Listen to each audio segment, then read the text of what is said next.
इस लोकसभा चुनाव में एनडीए हैट्रिक लगाने में कामयाब हुई है, लेकिन कई जगह भाजपा कमजोर हुई है। जिन इलाकों में भाजपा कमजोर हुई है उनमें विदर्भ भी एक है। विदर्भ की 10 लोकसभा सीट में से केवल 2 पर भाजपा, जबकि एक सीट पर उसके सहयोगी शिंदे गुट के उम्मीदवार विजयी हुए हैं।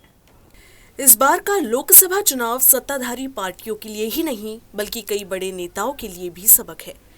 वैसे भी कहते हैं कि लोकतंत्र में मतदाता ही सर्वश्रेष्ठ है। इस बार मतदाताओं की इस बात को बिल्कुल सही साबित भी किया है। वैसे भी सबसे बड़े लोकतांत्रिक देश कहे जाने वाले भारत में जनता के वोट से ही सरकार का फैसला भी होता है। इस बार भी जनता ने अपने वोटों से एनडीए को लगातार तीसरी बार सत्ता में पहुंचाया है। लेकिन भाजपा का जो जलवा बीते 2 लोकसभा चुनाव में रहा, वो इस बार विदर्भ समेत कई इलाकों में फीका पड़ गया है। इस बार का लोकसभा चुनाव भाजपा के लिए प्रतिष्ठापूर्ण था, क्योंकि भाजपा के पास लगातार तीसरी बार एक तरफा जीत का बड़ा मौका था। यही वजह रही कि प्रधानमंत्री नरेंद्र मोदी ने इस बार 400 के पार का नारा दिया, लेकिन उनका ये नारा इस बार जनता पर नहीं चला।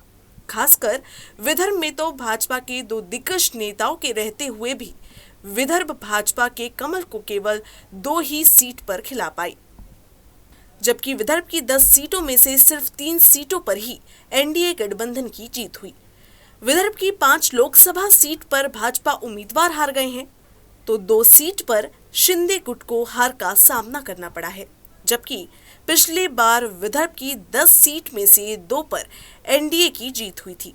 केवल एक सीट पर कांग्रेस और एक पर निर्दलीय उम्मीदवार की जीत हुई थी। तब ये लगने लगा था कि विदर्भ में कांग्रेस की जमीन खिसक गई है, लेकिन इस बार विदर्भ में अकेले कांग्रेस ने 5 सीट पर विजय हासिल कर ये साबित कर दिया है कि राजनीति में कोई भी सीट किसी पार्टी की अपनी गढ़ नहीं होती, उसमें कोई भी सेंध लगा सकता है। विदर्भ में इस बार शरद पवार गुट ने एक और उद्धव ठाकरे गुट के भी एक उम्मीदवार ने जीत हासिल की है।